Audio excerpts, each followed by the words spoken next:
모든 회의가 다 의미가 있고 중요하지만 오늘 이 회의는 특별히 참 의미가 큰 회의다 하는 생각을 하면서 들어왔는데, 저 복도에서 이제 우리 다 기다리시는 분들도 참 오늘 의미 있는 회의예요. 전부 그렇게 하시면서 이렇게 들어왔습니다. 그만큼 이 과학기술 발전을 위한 이런 회의는 정말 그 기대가 크고, 또 여기서 잘 우리가 방향을 잡아 나간다면 우리의 미래 발전에 핵심적인 역할을 할 것이다 하는 그런 생각을 많이 하게 됩니다.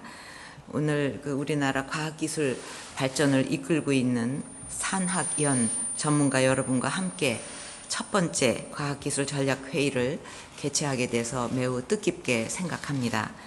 우리나라는 과거 세계 최빈국 중에 하나였지만 과학기술에 대한 과감한 투자와 과학기술인들의 노력이 토대가 돼서 자동차, 철강, 석유화학, 전자 등 주력 산업의 기틀을 마련했고, 또 세계가 놀란 고도 성장을 이루어냈습니다. 하지만 아직은 선진국과 개도국 사이에서 이른바 넛크래커 현상으로 어려움을 겪고 있습니다.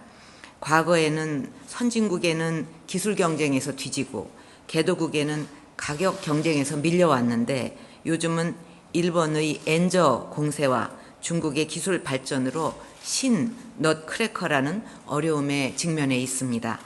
하지만 저는 이처럼 어려운 상황을 극복해낼 해답도 결국 과학기술에 있다고 생각합니다. 이러한 전환기에 우리 경제가 당면한 위기 상황을 극복하고 재도약하기 위한 유일한 대안은 창의적 아이디어와 기술을 바탕으로 한 창조 경제이고, 창조 경제의 가장 밑바탕을 이루는 것이 바로 과학기술입니다. 지난 반세기 과학기술이 우리 경제 성장을 이끌어온 것처럼 앞으로의 성장도 과학기술 혁신을 통해서 이루어낼 수 있다고 확신합니다. 그런 의지를 담아서 첫 번째 과학기술 전략회의를 시작하고자 합니다. 그동안 정부는 어려운 대내외 여건 속에서도 정부 R&D 투자를 지속적으로 확대해서 2014년 GDP 대비 R&D 비중이 세계 1위인 4.3%에 이르렀고, 절대 규모로도 세계 6위를 기록하고 있습니다. 과학기술 분야의 양적인 성과도 크게 늘었고, 과거의 D램 메모리 반도체와 CDMA 상용화에서 아랍에미레이트에 수출한 한국형 원자로에 이르기까지 핵심 기술 개발도 꾸준히 성과를 내고 있습니다. 하지만 연구 개발 생산성은 미국의 3분의 1 수준에 불과해서 연구 성과의 질적 수준은 아직 부족한 상황입니다. 기술무역 수지도 매년 적자로 나타나고 있는 등 신기술에 기반한 신시장, 신산업 발굴은 아직은 미흡하다는 평가를 받고 있습니다. 이는 우리의 R&D 역사가 짧아서 축적된 기술과 인프라가 부족한 탓도 있지만, 국가 R&D 컨트롤 타워의 기능이 취약해서 전략적, 효율적으로 배분되지 못하는 점에도 기인한다고 생각합니다. 이번에 대통령이 직접 주재하는 과학기술 전략회의를 신설한 것도 이러한 컨트롤 타워 기능 취약 때문에 발생하는 문제들을 해결해서 R&D 투자의 생산성을 획기적으로 높이는 데 있습니다. 앞으로 과학기술 전략회의를 통해서 핵심 과학기술 정책과 사업에 대해 톱다운 방식의 전략을 마련하고, 부처 간 이견 대립 사안들을 조정해 나가면서 우리 R&D 시스템의 근본적 혁신도 추진해 나갈 것입니다. 또한 기존의 국가과학기술심의회에서 부처 요구에 기반한 버텀업 방식의 상시 심의와 조정을 하는 한편, 과학기술 전략회의의 결정 사항에 대한 후속 조치도 담당하도록 해서 두 회의체의 시너지를 만들어갈 계획입니다. 과학기술 전략회의가 과학계, 산업계와 정부의 역량을 결집시켜서 국가 R&D 정책의 비전과 방향을 제시하고 구조적 문제를 해결해 나갈 수 있도록 힘을 모아주시기를 바랍니다. 여러분, 과학기술이 상상할 수 없을 정도 그런 속도로 발전을 하면서 누가 얼마나 빨리 혁신적 기술을 개발해서 새로운 시장을 창출하느냐에 국가의 운명이 좌우되는 4차 산업혁명의 시대가 도래하고 있습니다. 그런 만큼 국가 경쟁력을 확보하고 세계 시장을 선도하기 위해서 우리의 추격형 R&D 시스템의 근본적 혁신이 필요합니다.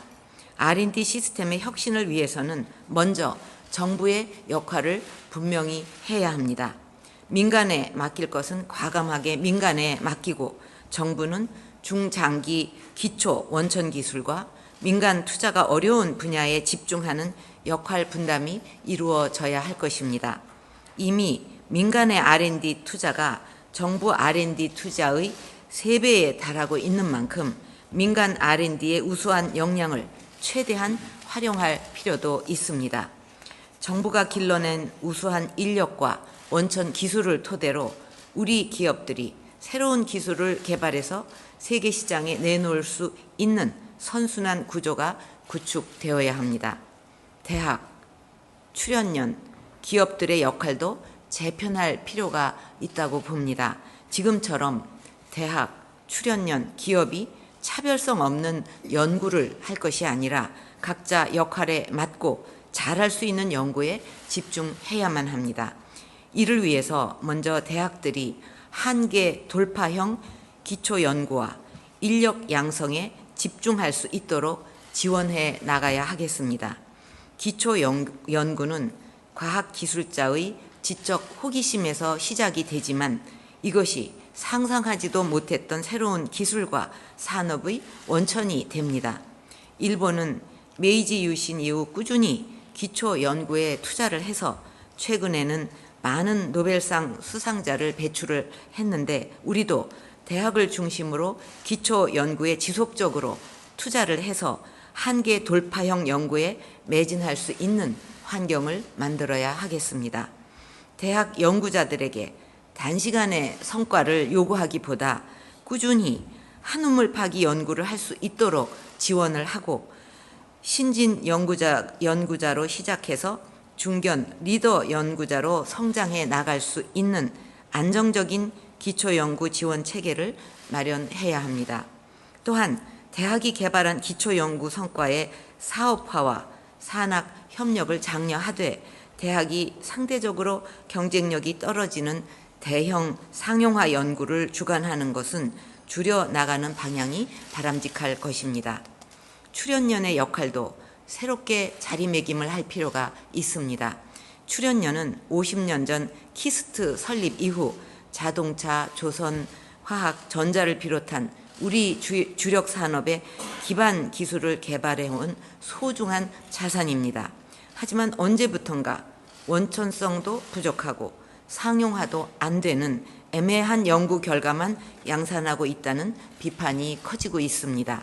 출연연이 지금처럼 백화점식 연구를 할 것이 아니라 10년 이후 시장에서 필요로 하는 원천 연구와 기업이 감당하기 어려운 응용 연구에 매진하는 방향으로 역할을 개선해 나가야 합니다. 시장을 잘 아는 기업의 의견을 충분히 반영해서 기관의 미션에 맞는 핵심 분야를 선정하고 기관장 임기와 상관없이 중장기적으로 추진해 나갈 수 있도록 해야 할 것입니다. 또 연구원들의 그 인건비 확보를 위해서 불필요한 과제들을 양산하는 현상도 있는데 정부 과제 수주에 시간을 쏟기보다는 원천기술 개발에 매진할 수 있도록 PBS 제도 개선에도 노력해 주기를 바랍니다. 출연연의 중소, 중견기업 지원도 중요한 과제입니다.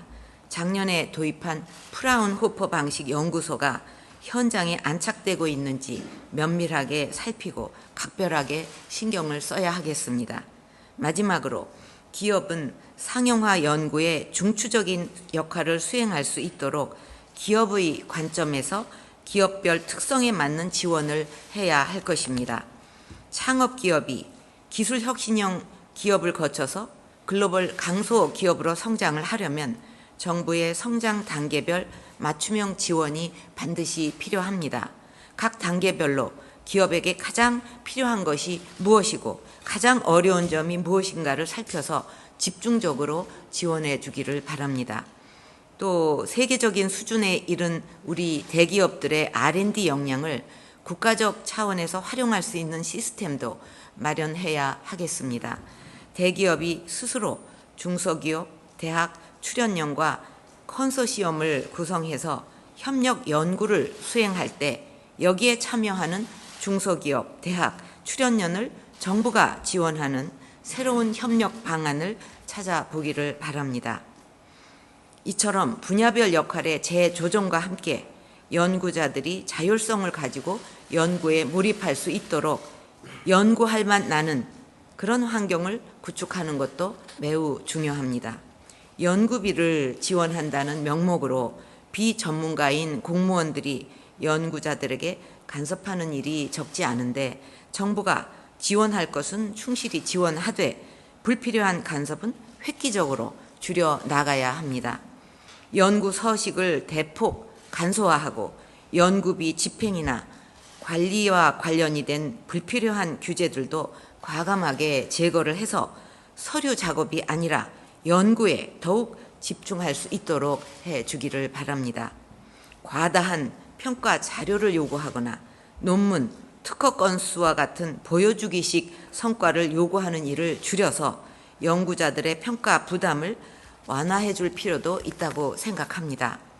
소의 기초연구 과제는 결과 평가를 생략해 주는 등 연구 분야와 단계별 특성에 맞는 과감한 평가 완화 방안을 마련하기를 바랍니다.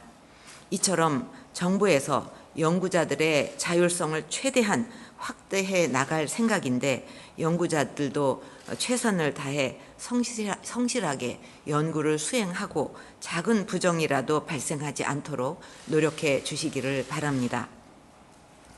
저는 이러한 과학기술 혁신 정책을 범국가적으로 선도해 나갈 국가전략 프로젝트를 추진하려고 합니다.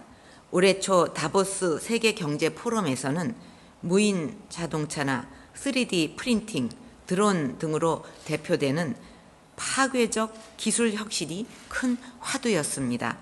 기존 산업 시스템과 삶의 방식을 근본적으로 바꾸는 제4차 산업혁명 시대가 시작되고 있는 만큼 범국가적인 대응으로 선제적 경쟁력을 확보해 나가는 것이 과학기술 분야의 매우 중요한 과제라고 할 수 있습니다.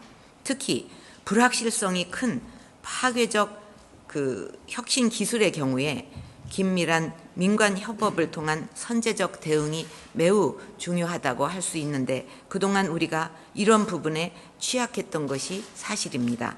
세계적 트렌드를 반영해서 국가 전략 분야를 설정하고 과감한 톱다운식 투자를 해야 함에도 불구하고 각 부처가 제시한 R&D 사업을 조정하기에 급급해온 측면이 있습니다. 국가전략 프로젝트는 정부의 국정 철학이 반영된 톱다운식 의사결정을 통해서 국가전략 분야를 선정하고 민관이 협업을 해서 추진해 나감으로써 기존의 문제점들을 해결해 나가기 위한 것입니다. 앞으로 급격하게 변화하는 기술 주기와 세계 시장의 흐름에 맞춰서 상시적으로 전략 분야를 발굴, 기획하는 체제를 갖추어 나갈 계획입니다. 예산 심의 일정상 내년에 추진할 프로젝트는 철저한 세부 기술 기획을 거쳐서 차기 과학기술전략회의에서 심의 확정할 수 있도록 준비해 주기를 바랍니다. 정부는 선정된 프로젝트에 대해서 R&D와 인력 양성뿐만 아니라 산업 생태계 구축, 규제 개혁, 세제, 금융 등을 패키지로 지원을 하고 민간은 신산업 분야의 선제적 투자와 상용화 제품 개발에 집중을 해서 국가전략 프로젝트를 민관이 함께하는 우리나라 대표 과학기술 브랜드로 만들어 나가도록 하겠습니다. 오늘 이 자리에 각계 전문가와 과학기술 관련 기관 또 단체의 대표들께서 참여를 하셨습니다. 자유로운 의견 개진과 또 깊이 있는 토론을 통해서 우리 R&D 시스템의 근본적 변화를 이끌어 주시기를 바랍니다. 감사합니다.